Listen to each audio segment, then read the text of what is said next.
Hello everyone. आज हम एक ऐसे टॉपिक को समझेंगे जो हमारी डेली लाइफ का एक सुपर इंपॉर्टेंट पार्ट है।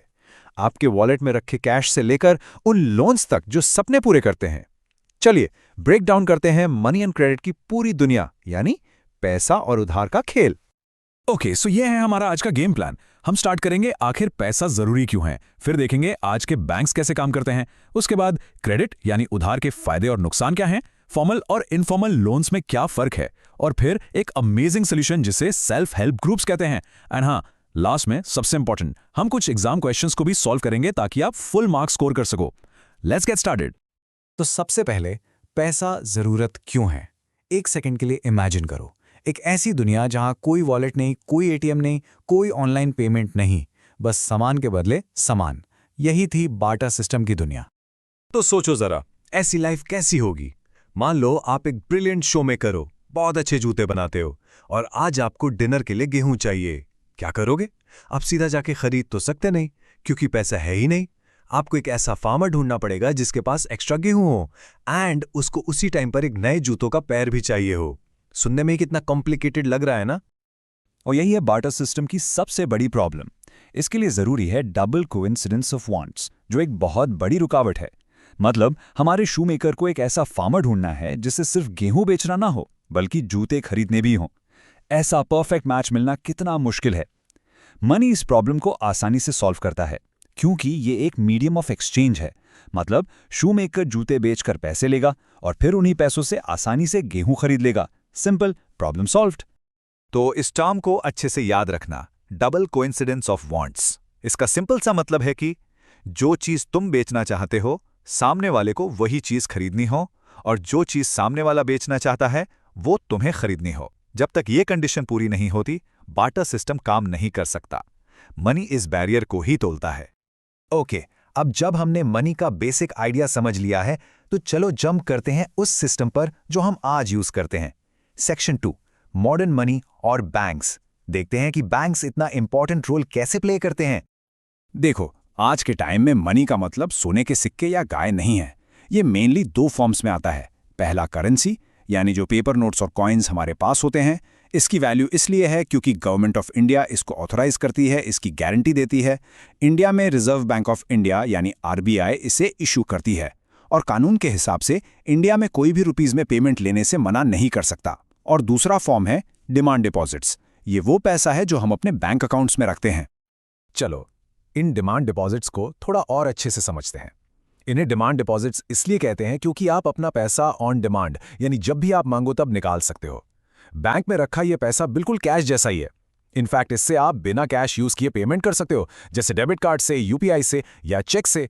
इट्स सेफ, कन्वीनियंट, और हाँ, इस पर बैंक थोड़ा इंटरेस्ट भी देता है। तो आखिर बैंक्स इतने सारे डिपॉजिट किए हुए पैसों का करते क्या हैं? क्या वो इससे बस एक बड़े से लॉकर में बंद कर देते हैं? बिल्कुल नहीं। बैंक्स एक मीडिएटर यानी एक ब्रिज की तरह काम करते हैं। किसके बीच? जिनके पास एक्स्ट्रा पैसा है यानी डिपॉजिटर्स, और जिनको पैसे की जरूरत है यानी बोरोअर्स। आप अपना पैसा बैंक में डिपॉजिट करते हो और थोड़ा इंटरेस्ट कमाते हो। बैंक इसका एक छोटा सा हिस्सा अराउंड 5% अपने पास रिजर्व में रखता है, और बाकी का मेजर पोर्शन उन लोगों को लोन पर दे देता है जिन्हें बिजनेस, घर या एजुकेशन के लिए जरूरत है। बैंक इन बोरोअर्स से ज्यादा इंटरेस्ट चार्ज करता है, और यही जो इंटरेस्ट रेट्स का डिफरेंस है वही बैंक की इनकम का मेन सोर्स है। ओके, अब बात करते हैं बैंक की मेन एक्टिविटी की, क्रेडिट देना, जिसे हम आम भाषा में उधार या लोन कहते हैं। अब क्रेडिट एक ऐसी चीज है जो एक तरफ तो प्रोग्रेस के लिए कमाल का टूल हो सकता है, लेकिन अगर चीजें गलत हो जाएं तो ये एक बहुत बड़ी प्रॉब्लम भी बन सकता है। तो इसके दो बिल्कुल अलग पहलू हैं। चलो आपकी टेक्स्ट बुक से ही दो ऐसी कहानियों को देखते हैं जो इन दोनों पहलुओं को परफेक्टली दिखाती हैं। एक तरफ है सलीम, एक शू मैन्युफैक्चरर। उसे एक बड़ा फेस्टिवल ऑर्डर मिलता है। उस ऑर्डर को पूरा करने के लिए वो लोन लेता है। सब ठीक चलता है, वो ऑर्डर टाइम पर डिलीवर करता है, लोन वापस कर देता है और अच्छा खासा प्रॉफिट कमाता है। उसके लिए क्रेडिट पॉजिटिव था, उसने उसकी ग्रोथ में हेल्प की। लेकिन दूसरी तरफ है स्वप्ना, एक छोटी किसान। वो खेती के खर्चों के लिए लोन लेती है, पर बदकिस्मती से कीड़े लगने से उसकी फसल खराब हो जाती है।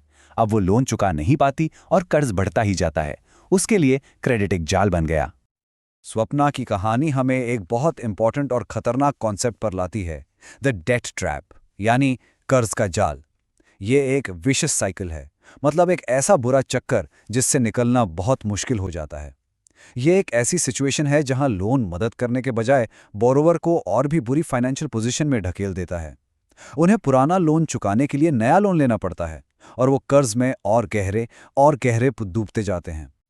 देखो, हर लोन, चाहे वो बैंक से हो या किसी लोकल मनी लेंडर से, उसके साथ कुछ कंडीशंस जुड़ी होती हैं। इन्हें ही कहते हैं टर्म्स ऑफ क्रेडिट। इसमें 4 मेन चीजें आती हैं: इंटरेस्ट रेट, कोलैटरल, डॉक्यूमेंटेशन और मोड ऑफ रीपेमेंट, यानी लोन वापस कैसे किया जाएगा।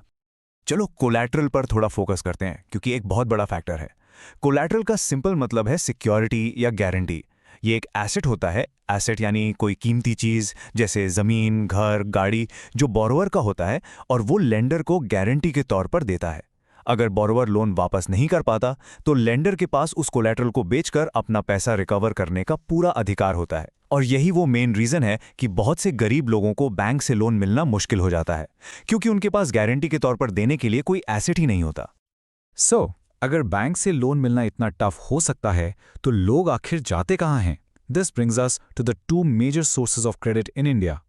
यहाँ इनका मेन डिफरेंस बिल्कुल साफ दिखता है। एक तरफ है फॉर्मल सेक्टर, जिसमें आते हैं बैंक्स और कॉर्पोरेटिव्स।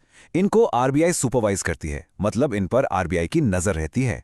इसका मतलब इनके इंटरेस्ट रेट्स रेगुलेटेड यानी नियम के हिसाब से होते हैं और आमतौर पर कम होते हैं, लेकिन हाँ, इनके लिए कोलैटरल की जरूरत पड़ती है। दूसरी तरफ है इनफॉर्मल सेक्टर, जिसमें आते हैं मनी लेंडर्स, ट्रेडर्स, रिश्तेदार, दोस्त। इनको सुपरवाइज करने के लिए कोई ऑर्गेनाइजेशन नहीं है, इसलिए इनके इंटरेस्ट रेट्स बहुत ज्यादा हो सकते हैं। और भले ही ये कोलैटरल ना मांगे, पर पैसा वापस लेने के लिए गलत तरीके भी अपना सकते हैं। Now check this out. Rural India का ये डाटा एक बहुत सरप्राइजिंग स्टोरी बताता है। भले ही बैंक्स सबसे बड़ा सोर्स हैं, लेकिन देखो, लगभग आधा क्रेडिट अब भी इनफॉर्मल सोर्सेज से आ रहा है, जैसे मनी लेंडर्स, रिश्तेदार और ट्रेडर्स से। ये दिखाता है कि गांव के लोग आज भी इनफॉर्मल सेक्टर पर कितना ज्यादा डिपेंडेंट हैं। और ये बार चार्ट शहरों की एक और भी शॉकिंग स्टोरी बताता है। इस कॉन्ट्रास्ट को देखो, इट्स ह्यूज। अमीर लोगों को 83% लोन्स फॉर्मल सेक्टर से मिलते हैं, जहां इंटरेस्ट रेट्स कम होते हैं। लेकिन गरीब लोगों के लिए ये नंबर्स बिल्कुल उल्टे हैं। उनके 54% लोन्स महंगे और अनरेगुलेटेड इनफॉर्मल सेक्टर से आते हैं। इसका सीधा सा मतलब ये है कि गरीब लोगों को अक्सर लोन के लिए बहुत ज्यादा कीमत चुकानी पड़ती है, जो उन्हें गरीबी से बाहर निकलने ही नहीं देती। तो इसका सॉल्यूशन क्या है? गरीब लोग जिनके पास कोलैटरल नहीं है, उनको सस्ता और आसान क्रेडिट कैसे मिलेगा? Let's look at a very innovative and powerful idea, जिससे देश भर में लाखों लोगों की जिंदगी बदल रही है। सेल्फ हेल्प ग्रुप्स या SHGs। इसका कंसेप्ट बहुत सिंपल पर ब्रिलियंट है। एक छोटा ग्रुप, आमतौर पर 15-20 महिलाएं, एक ही पड़ोस से एक साथ आती हैं।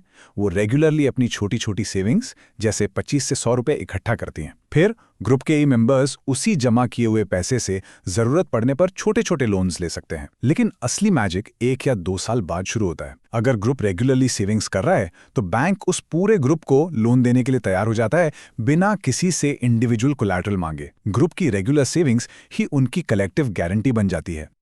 यहाँ समझने वाली सबसे इंपॉर्टेंट बात यह है कि SHG सिर्फ लोन देने से कहीं ज्यादा काम करते हैं। वो गरीबों की सबसे बड़ी प्रॉब्लम कोलैटरल की कमी को सॉल्व करते हैं। वो महिलाओं को एम्पावर करते हैं, उन्हें फाइनेंशियली इंडिपेंडेंट बनाते हैं। और अक्सर इनकी रेगुलर मीटिंग्स एक ऐसा सेफ प्लेटफॉर्म बन जाती हैं जहां महिलाएं अपनी कम्युनिटी के दूसरे सोशल इश्यूज जैसे हेल्थ, न्यूट्रिशन, इन सब पर भी डिस्कस करती हैं। बांग्लादेश का ग्रामीण बैंक इस मॉडल की सक्सेस का एक वर्ल्ड फेमस एग्जाम्पल है। ऑलराइट, हमने काफी कुछ कवर कर लिया है। अब गियर चेंज करते हैं और फोकस करते हैं सबसे इंपॉर्टेंट सेक्शन पर, जो आपको एग्जाम्स में फुल मार्क्स दिलाएगा। Let's practise some previous year questions. ये एक क्लासिक क्वेश्चन है और ये इस चैप्टर की आत्मा है, इसका कोर है। इसका जवाब देने के लिए बस इनफॉर्मल सेक्टर की उन प्रॉब्लम्स के बारे में सोचो जो हमने डिस्कस की थी। हाई इंटरेस्ट रेट्स, कोई रूल्स रेगुलेशंस नहीं और डेट ट्रैप में फंसने का रिस्क। तो इसका आंसर सिंपल है। हमें फॉर्मल क्रेडिट को इसलिए बढ़ाना है ताकि लोग इनफॉर्मल लेंडर्स और उनके बहुत ज़्यादा इंटरेस्ट रेट्स के चंगुल से आज़ाद हो सकें। बैंक से मिलने वाला सस्ता क्रेडिट मतलब लोगों के पास ज़्यादा पैसा बचेगा, जिससे उनकी इनकम बढ़ेगी। वो अपने खेत में, बिजनेस में इन्वेस्ट कर पाएंगे और अपनी लाइफ बेहतर बना पाएंगे। अल्टीमेटली सबके लिए सस्ता और आसान क्रेडिट पूरे देश के डेवलपमेंट के लिए बहुत ज़रूरी है। ये है आज का आखिरी सवाल। जब भी आप SHGs पर कोई क्वेश्चन देखो तो सिर्फ उसके स्टेप्स मत लिखना, उस कोर प्रॉब्लम के बारे में सोचो जिसे सॉल्व करने के लिए ये बनाए गए हैं। वो कौन सी एक बड़ी रुकावट है जिसे एसएचजीज गरीबों के लिए दूर करते हैं। एसएचजीज के पीछे का बेसिक आइडिया सिंपल और बहुत पावरफुल है। Collective power to solve an individual problem, यानी एकता में शक्ति। यहाँ इंडिविजुअल प्रॉब्लम है कोलैटरल की कमी और कलेक्टिव सॉल्यूशन है सेविंग्स को इकट्ठा करके ग्रुप की गारंटी बनाना।